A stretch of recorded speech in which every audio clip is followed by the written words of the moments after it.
Breaking news చూస్తున్నాం. ఇప్పుడు తెలంగాణ రాజకీయాల్లో జూబ్లీ హిల్స్ బైపోల్ హీట్ పెరుగుతుంది.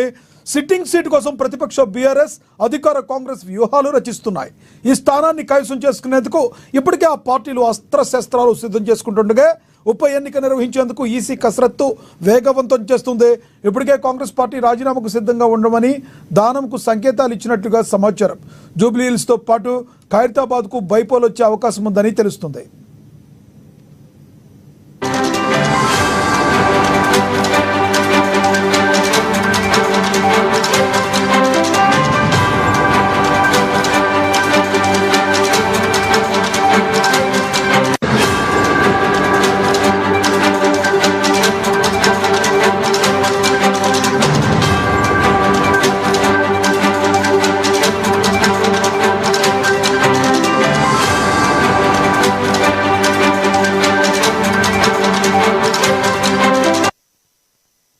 ఇప్పుడు తెలంగాణ రాజకీయాల్లో జూబ్లీ హిల్స్ బైపోల్ హీట్ పెరుగుతుంది. సిట్టింగ్ సీటు కోసం ప్రతిపక్ష బీఆర్ఎస్, అధికార కాంగ్రెస్ తమ వ్యూహాలు రచిస్తున్నాయి.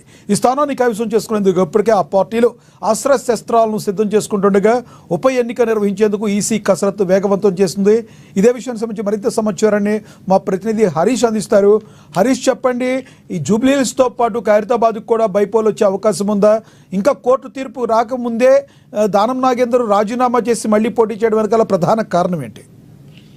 రైట్ లక్ష్మీనాథ్, ఏదైతే జూబ్లీ హిల్స్ సంబంధించి కూడా మాగంటి గోపీనాథ్ మరణంతో కూడా అక్కడ బైపోల్ అనివార్యమైంది. ఇక మరోవైపు ఖైరతాబాద్ సంబంధించి కూడా దానం నాగేందర్ ఎమ్మెల్యేగా కొనసాగుతా ఉన్నారు. ఇప్పుడు సంబంధించి కూడా ఖైరతాబాద్ బైపోల్ కి సంబంధించి కూడా ఆయనను రాజీనామాకు సిద్ధంగా ఉండమని కూడా కాంగ్రెస్ హైకమాండ్ నుంచి కూడా సాంకేతికాలు అందిన నేపథ్యం అయితే కనిపిస్తా ఉంది. ప్రధానంగా ఇక ఏదైతే కాంగ్రెస్ పార్టీలో ఏదైతే అధికారంలోకి వచ్చిన తర్వాత 10 మంది ఎమ్మెల్యేలంతా కూడా కాంగ్రెస్ పార్టీలో చేరడం జరిగింది. ఈ అంశం పైన కూడా అక్కడ బీఆర్ఎస్ వర్కింగ్ ప్రెసిడెంట్ కేటీఆర్, అలాగే పాడి కౌశిక్ రెడ్డి ఎమ్మెల్యే ఇరువురు కలిసి కూడా హైకోర్టులో కేసు వేయడం జరిగింది. మరోవైపు సుప్రీంకోర్టులో కేసు వేయడం జరిగింది. సుప్రీంకోర్టుకు సంబంధించి కూడా సత్వరమే సంబంధించి కూడా చర్యలు తీసుకోవాలని కూడా స్పీకర్ కి సంబంధించి కూడా ఆదేశాలు జారీ చేసిన నేపథ్యంలో మొన్న స్పీకర్ కి సంబంధించి ఈ 10 మందికి నోటీసులు జారీ చేయడం జరిగింది. ప్రధానంగా ఎందుకు సంబంధించి కూడా రాజీనామా చేయకుండా కాంగ్రెస్ పార్టీలోకి వచ్చారని పలు అంశాలపైన కూడా ఆయన నోటీసులు పేర్కొనడం జరిగింది. ప్రధానంగా దానం నాగేంద్రకి సంబంధించి కూడా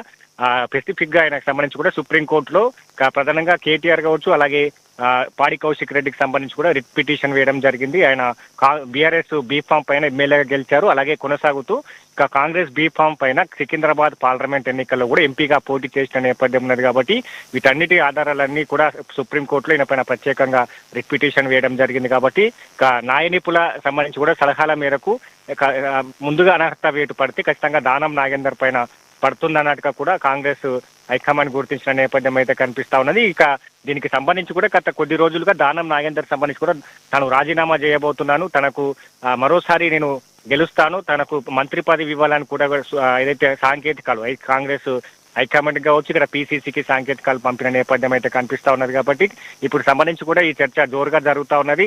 హైకమాండ్ కి సంబంధించి కూడా రాజీనామాకు సిద్ధంగా ఉండమని కూడా సాంకేతికాలు పంపిన నేపథ్యం అయితే కనిపిస్తుంది. ఎందుకంటే రేపు సీఎం రేవంత్ రెడ్డి ఇదే ఖైరతాబాద్ నియోజకవర్గంలో పర్యటించిన నేపథ్యం ఉన్నది. అక్కడ సంబంధించి కూడా అభివృద్ధి కార్యక్రమాలు కావచ్చు, రేపు వినాయక చవితికి సంబంధించి కూడా ఖైరతాబాద్ వినాయక చవితికి సంబంధించి కూడా ప్రత్యేక పూజలో పాల్గొన్న అనంతరం కూడా ఖైరతాబాద్ సంబంధించిన కాన్స్టిట్యున్సీ లో తిరగనున్న నేపథ్యం అయితే కనిపిస్తా ఉంది. కాబట్టి మొత్తంగా ఏదైతే ఖైరతాబాద్ తో పాటుగా జూబ్లీ హిల్స్ సంబంధించి కూడా ఉప ఎన్నిక అనివార్యమైన నేపథ్యం అయితే కనిపిస్తా ఉన్నది. ఇక దానం నాగేందర్ కి సంబంధించి కూడా ఆయన డిసిషన్ ఏ విధంగా తీసుకుంది? గతంలో కొద్ది రోజుల నుంచి కూడా తను రాజీనామా చేయబోతున్నాను, మంత్రి పదవి హైకమాండ్ కోరుతా ఉన్నారు, తను రాజీనామా చేసి మరోసారి గెలుస్తాను, తనకు మంత్రి పదవి ఇవ్వాలని కోరుతా ఉన్నారు. కాబట్టి ఇప్పుడు సంబంధించి ఖచ్చితంగా వేటు పడితే దానం నాగేందర్ పైన మొదటిసారిగా వేటు పడుతుంది. కాబట్టి ఈ దిశగా కాంగ్రెస్ హైకమాండ్ ఆలోచిస్తా ఉన్నది. 2 బైపోల్లో ఒకేసారి గెలవాలని కూడా కాంగ్రెస్ అధిష్టానం ఆలోచన మేరకు కూడా ఆయన రాజీనామాకు సిద్ధంగా ఉండమని కూడా సాంకేతికాలు పంపిన నేపథ్యం అయితే కనిపిస్తుంది. ఇక మరోవైపు